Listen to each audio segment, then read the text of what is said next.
देखो ह्यूमन क्या है, अपने बेनिफिट के लिए बहुत सारा नेचर को डिसार्म कर रहा है, नेचर के साथ बहुत सारी छेड़छाड़ कर रहा है। जैसे फूड कैसे जो ह्यूमन है किस किस चीज पे डिपेंड है फूड के लिए, serial, pulses, firewood, fibre, construction material, industrial product, तो ये सारे के सारे, और मेडिसिनल पर्पज के लिए।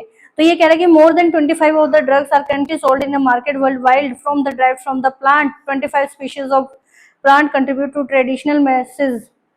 देखो नैरो यूटिलियन में क्या कह रहा है कि भाई हमारे, अगर हम इंडिया की बात करें तो लगभग 25% जो मेडिसिन है हमारे प्लांट से मिलती है, हमारे प्लांट से हम सेल कर रहे हैं वर्ल्ड वाइड, पूरे देशों में हम वर्ल्ड वाइड जो हमारे यहाँ पर इंडिया में अवेलेबल है उनको हम सेल कर रहे हैं। उसके अलावा 25,000 जो हमारी मेडिसिन है, ये तो अभी 25 तो हम कर ही रहे हैं, जो 25,000 जो मेडिसिन है वो हमारे पूर्वजों से चलती आ रही है। 25,000 जो स्पीशीज है हमारे पूर्वजों से खोज चलती आ रही है उनकी, तो प्रीवियस मेडिसिन है। तो ये तो होगी नैरो। एक लोकल, अगर हम लोकल बाउंड्रीज में बात करें, सिर्फ इंडिया की बात करें कि भाई ऑल दो इंडिया से भी 25% मेडिसिन जो है वर्ल्ड वाइड सेल हो रही है। और लगभग अगर हम अपने शिवशस्त्र के जमाने से, आयुर्वेदिक के जमाने से अगर बात करें तो 25,000 जो मेडिसिन है लास्ट जो डिकेड्स हैं उनसे आ रही है। उसके बाद क्या है, nobody knows how many more medicinal useful plants are there in tropical rain forest। कितने सारे हमारे ट्रॉपिकल रेन फॉरेस्ट बताया था ना मैंने कि भाई ये अगर हमारा अर्थ है, ये रीजन आपका इक्वेटर हो गया, और इससे ऊपर वाला और ये वाला रीजन क्या है आपका ट्रॉपिकल रीजन है। ये भी ट्रॉपिकल है, ये भी ट्रॉपिकल है। क्यों है ट्रॉपिकल रीजन में इतनी सारी varieties of plants? Tropical region में इतनी सारी वेराइटीज ऑफ प्लांट्स क्यों अवेलेबल है? हाँ, बिकॉज यहाँ पर जो है हमारा सन है, and sun is the main source of energy. तो फोटोसिंथेसिस हो रही है, फोटोसिंथेसिस हो रही है तो प्लांट्स अवेलेबल है, प्लांट्स अवेलेबल है तो मेडिसिन अवेलेबल है। ठीक है, तो यही वो कह रहा है कि भाई बहुत सारी हमारे इंडिया में अभी भी ट्रॉपिकल रीजन पे इतनी मेडिसिन है जिनको हम अभी तक डिस्कवर भी नहीं कर पाए।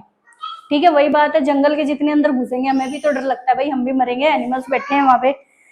Genetic and species level diversity for product importance. ठीक है, उसके बाद आओ ब्रॉडली यूटिलिटियन, ब्रॉडली मतलब बाहर। ठीक है, argument says the biodiversity plays a major role. The fast dwelling Amazon rainforest is estimated to produce though photosynthesis 20% of the total atmospheric oxygen। Broad पे अगर हम बात करें तो सबसे बड़ा रेन फॉरेस्ट कौन सा है? अमेज़न।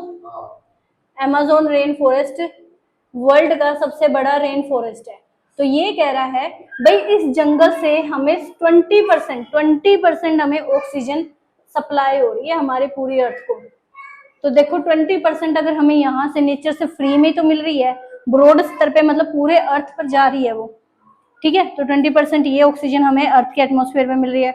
उसके बाद pollination without which plants can not give fruits and seeds is another service. और क्या है, देखो पॉलिनेशन नहीं हो सकती अगर प्लांट्स नहीं होंगे ब्रॉड स्तर पे।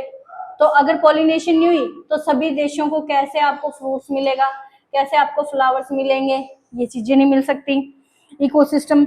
उसके बाद provide through the pollination layer, इनको कौन करवाता है? स्पीशीज। जैसे कि पॉलिनेशन किसकी वजह से होती है? इंसेक्ट की वजह से। इंसेक्ट कौन कौन सी? बीज होगी हम, और क्या है इसमें, बर्ड्स हो गए, बैट्स हो गए, ये सारे के सारी हमारी हेल्प करती है पॉलिनेशन में। और ये भी तब ही पॉसिबल है जब हमारे पास अमेज़न रेन फॉरेस्ट होगा, क्योंकि अमेज़न रेन फॉरेस्ट ही प्लांट्स लेके चलता है, और अमेज़न रेन फॉरेस्ट है तो इंसेक्ट्स भी हैं, और इसी से हमें फ्लावर, फ्रूट्स वगैरह सब मिलते हैं। उसके बाद क्या है, there is another intangible benefit that we drive from nature are the aesthetic pleasure of walking through the thick wood, watching spring flower in bloom, और walking up a bulbul song in the morning calm. बाकी ये normal, अगर आप एक local भी जंगल create करोगे, ठीक है, तो हमें वहां पर पक्षियों की आवाजें सुनने को मिलेंगी, लकड़ियां भी मिल जाएंगी, मेडिसिन भी मिल जाएंगी। ठीक है, तो ये ब्रॉडली स्तर पे है। लास्ट आता है इथिकल वैल्यू। इथिकल का मतलब होता है मोरल वैल्यूज, कि भाई हमारी क्या ड्यूटीज बनती है। हमारी तो यही ड्यूटी बनती है कि भाई अगर हमें जीना है तो भाई हम इनको ना हार्म करें। ठीक है, हमारी इथिकल ड्यूटी यही है। तो इथिकल आर्ग्यूमेंट के क्या भाई, हमें जैसे लोगों की भावनाएं जुड़ी होती हैं, कोई केले को पूजता है, कोई नीम को पूजता है, कोई बरगद को पूजता है, तो स्पिरिचुअल जो भी उनकी वैल्यूज होती है उसको हम हार्म ना करें। करो इसको बंद, यहाँ तक कर